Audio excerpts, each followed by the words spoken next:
Elena Jane Goulding, who we all know as Ellie Goulding, became a princess of the electropop and Britpop genres in the 2010s, and although she's become a little less well-known, she's still slaying in that industry. Today, I'm going to do the first of my artist analyses on my new online School of Pop Culture channel, focusing on Goulding's life, rise to fame, career, and music. But before I start talking about Goulding and her impact as a pop princess, I want to either welcome you back to my channel.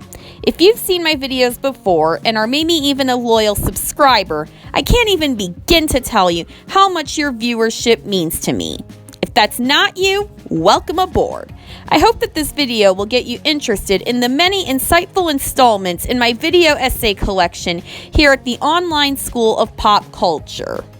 If you want to learn more about music, movies, TV, literature, and theater from an engaging source, all you have to do is click the subscribe icon below your screen. From there, click on the icon that says subscribed, and when the bell comes up, click on the black one.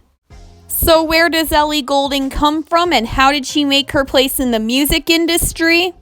Goulding was born December 30th, 1986 in Hereford, Herefordshire, England, to Arthur and Tracy Goulding, and was brought up in the small village of Lyonshaw. She has a brother, Alex, and two sisters, Isabel and Jordan. When she was 5 years old, her parents separated. Afterwards, she had little contact with her funeral director father. Goulding and her siblings were raised by their mother on a council estate, with Goulding describing the family as super poor. Goulding began playing the clarinet at the age of 9 and learning guitar at the age of 14, starting to songwrite not long after. After enrolling on a degree in drama and theater studies at the University of Kent and remaining until her final year, she met Jamie Lillywhite. He became her manager and introduced her to the producer Starsmith, who would become her chief collaborator and the primary producer of Goulding's first studio album, Lights.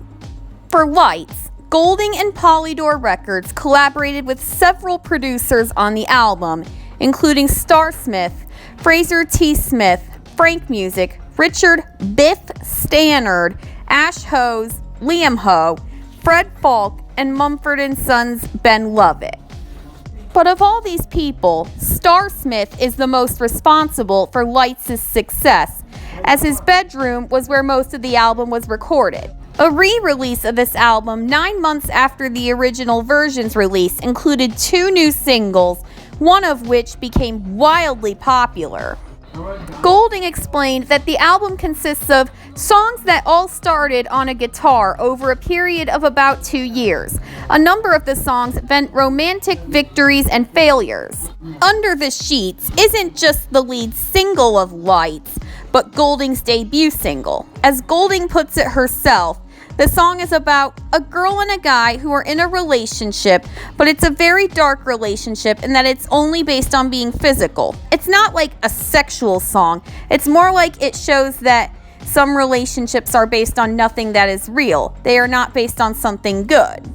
Under the Sheets peaked at number 53 on the UK singles chart and did not receive any RIAA certifications. Lights' sophomore single, Starry-Eyed, takes on some folk pop and disco elements while maintaining the electropop vibe of Under the Sheets, as well as in Lights and General.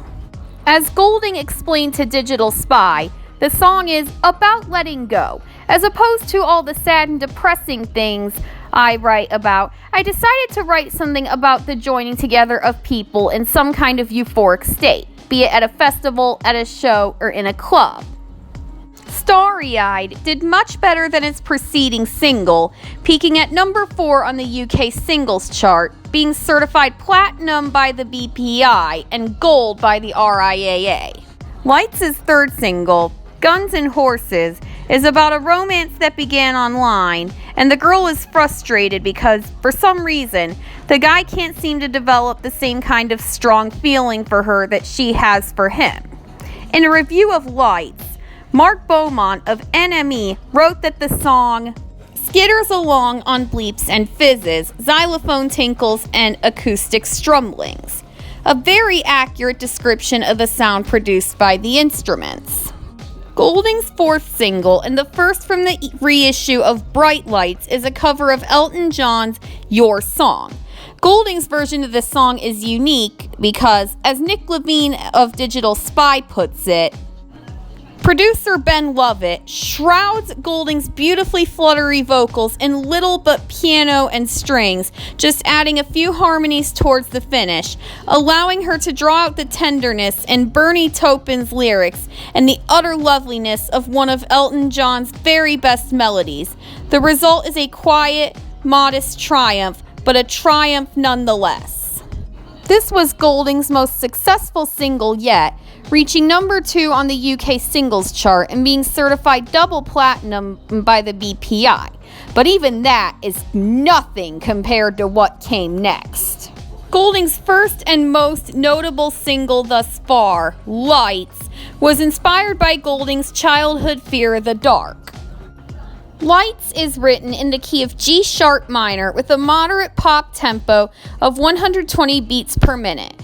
Goulding's vocals span from F sharp 3 to D sharp 5, while the song follows a chord progression of G sharp M, F sharp, E, C sharp M7.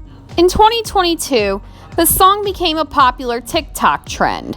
Following the rise in popularity, Lights re-entered various Shazam, Spotify, iTunes, and Apple Music charts worldwide. In response to its resurgence, Goulding and Speed Radio released a sped-up remix on July 1st, 2022. Even at its first release, Lights blew up in popularity, making it onto many U.S. charts and reaching number 2 on the Billboard Hot 100. It was actually certified 7 times platinum by the RIAA. Next up was Halcyon. With Goulding's second studio album, Halcyon, Goulding took critics by pleasant surprise with a bolder, more aggressive showcase of Goulding's vocal gifts. What makes this album so special is that the bulk of it was recorded in a converted barn near Goulding's hometown of Lyonshaw. In 2013, there was a reissue of Halcyon entitled Halcyon Days. This was done out of an intent on Goulding's part to repackage the album's content with tracks that bring a focus back to electronic music. Said tracks include Burn, Goodness Gracious, You My Everything, Flashlight, and Stay Awake. Halcyon reached the top of the UK albums chart and peaked at number 9 on the Billboard 200 albums chart. It was certified double platinum by the RIAA and quadruple platinum by the BPI. Halcyon Days' highest position was the top of the New Zealand albums chart, and its highest certification was platinum by Mexico's Amprofon. Halcyon's lead single, Anything Could Happen, is a song about how Goulding realized throughout her childhood and throughout her friendship with someone anonymous that anything can happen, hence the song's title. Anything Could Happen fuses electropop and synth-pop sounds, written in the key of C major with a moderate tempo of 103 beats per minute and vocals spanning from G3 to E5. Anything Could Happen's highest peak position on any chart was number 1 on the US Dance Club Songs chart, but it also reached number 5 on the UK Singles chart and number 47 on the Billboard Hot 100. The single was certified platinum by the BPI and double platinum by the RIAA. As Lewis Connor put it in Digital Spy, Halcyon's second single, Figure 8, continues to explore Ellie's descent into womanhood, centering around her experience of being left heartbroken by a former love over a buzzing dubstep bass line that vibrates with a gentle nod to the album's namesake. Figure 8 only received one certification, platinum by the New Zealand RMNZ, and peaked at number 33 on the UK singles chart. The first single from the Halcyon Days reissue was the mega popular Burn. For some reason, this single was considered Goulding's most radio-friendly one to date, but that supposedly came at the price of it being less memorable. Fun fact, Burn was almost sung by Leona Lewis for her 2012 album Glassheart, but it was omitted so that Lewis could add more ballads to Glassheart. When the song was given to Goulding, she likewise gave it an indie pop sound it wasn't originally intended to have. The song, which is about a group's collective attempt to make a meaningful impact on the world, is composed in the key of B-flat minor. Burn reached the top of the UK singles chart and US dance mix show airplay chart. It was certified double platinum in the UK and quintuple platinum in the US. The titular interjection of "goodness gracious" is a reference to something someone might say when they beat themselves up for repeatedly bringing a toxic person back into their lives. To write this song, Goulding recruited the help of Greg Kurstin and Nate Russ. The single peaked at number 16 on the UK singles chart and did not receive any certifications. Then in 2015 came Delirium. On this album are the Ellie Goulding songs of my high school years, especially its singles. Music critics were generally impressed by the overall production of the record, although they were ambivalent in regards to its originality.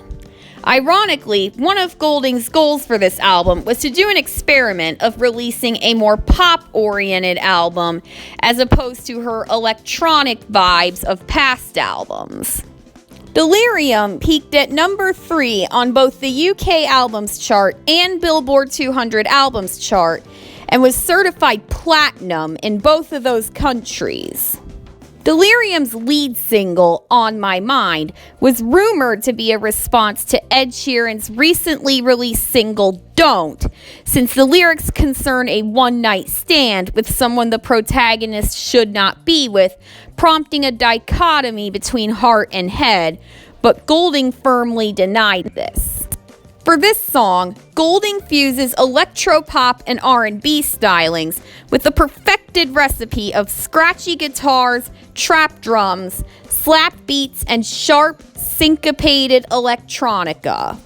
The song is written in the key of D minor with a moderate tempo of 155 beats per minute. On My Mind reached the top of the US Adult Top 40 chart and peaked at number 5 on the UK singles chart. The single was certified platinum in the UK and double platinum in the US. Also from Delirium is Love Me Like You Do, written specifically for the film 50 Shades of Grey.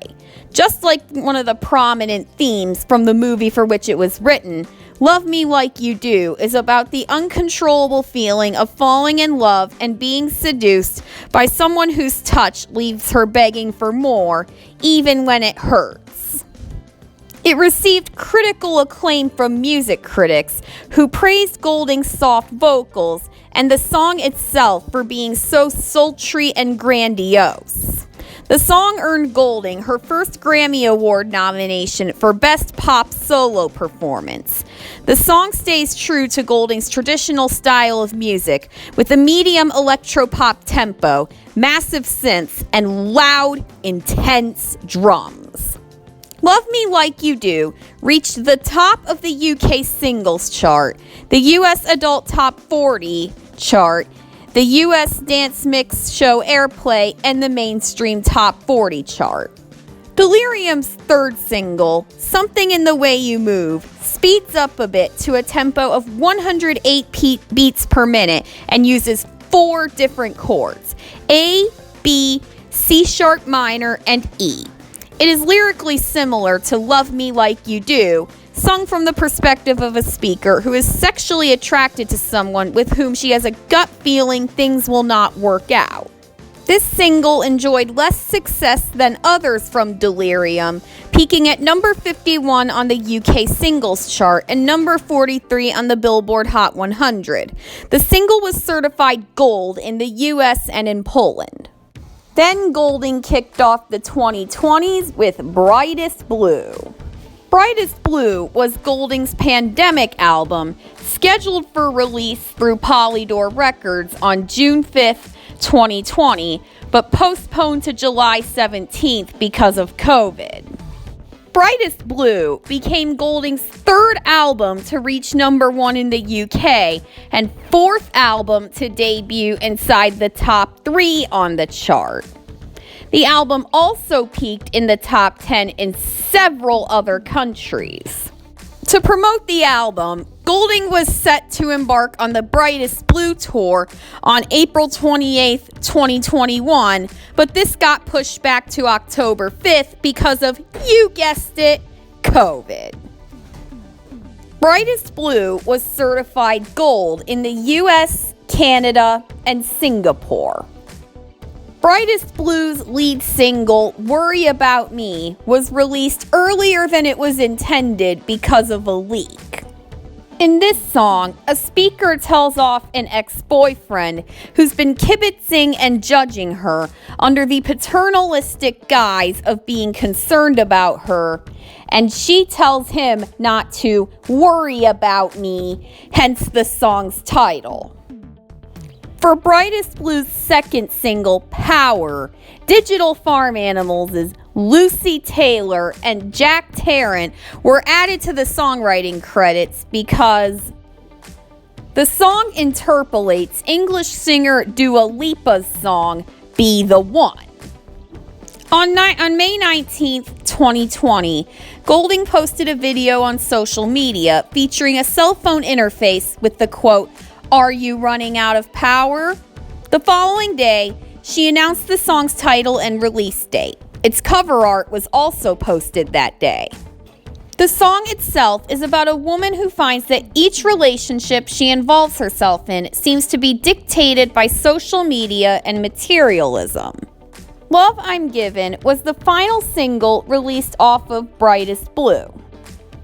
As Goulding put it herself at the unveiling of the song's music video, Love I'm Given is about accepting and being at peace with all the mistakes in your life and realizing you can get the same love back you give out. The video represents the fight between calm and chaos. This was quite an appropriate song for the uncertainty and anxiety that brewed for many during the COVID-19 lockdown, and the aforementioned video even shows Goulding in a boxing ring during quarantine. Love I'm Given peaked at number 31 on the New Zealand Hot Singles chart and didn't make it onto any other charts or receive any certifications. And now we're on Goulding's most recent album to date, Higher Than Heaven. Goulding released this album through Polydor Records after a 3-year hiatus following Brightest Blue. Goulding claims that the bulk of this album was inspired by the aura of darkness that pervaded just about every public and private space during the COVID-19 pandemic. In contrast to Higher Than Heaven's predecessor, Brightest Blue, Goulding claims that Higher Than Heaven is her least personal album to date. Higher Than Heaven reached the top of the UK albums chart and the Scottish albums chart. American rapper Big Sean joined Goulding on Higher Than Heaven's lead single, Easy Lover. Apparently, Goulding had spent several months working on this song, changing and rechanging its subject matter multiple times before it was finally ready for recording and public release. The theme of the final product is thinking you can change a lover who hurts you repeatedly, but in reality, you can't. Easy Lover peaked at number 21 on the US Adult Top 40 chart and at number 31 on the UK Singles Downloads chart. Higher Than Heaven's second single, Let It Die, was actually a bonus track on Goulding's 2015 album Delirium. The song, which Goulding told Genius she wanted to be both dark and empowering, is about the complexities of ending a toxic relationship, particularly the attachments the person has to the toxic person that they have difficulty letting go of. Like a Savior could be seen as Goulding's end of the pandemic song. It's about a lover helping a speaker when she's having low self-esteem. As Mike DeWald put it in Riff magazine, the magnificent track is carried by a percussive groove buoyed by a flute-like sample that gives it a throwback personality.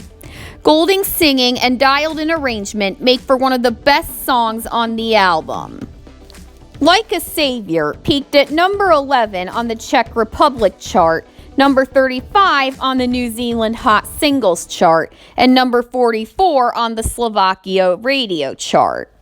Even as Goulding has evolved over the course of her career, the one thing that's remained consistent is her commitment to electropop and themes modern women can relate to. What's your favorite Ellie Goulding album and song? Where do you think her music's gonna go from here? Let me know in the comments below. If this was your first time here at the Online School of Pop Culture, I hope I made a good first impression on you. No pressure, but it might be a good idea to click the subscribe button and bell icon so you always know when more of this kind of stuff has come out. Even if you're not quite sure you want to do that, at least check out some of what I already have to offer by clicking some of the links on your screen. Hope to see you again soon.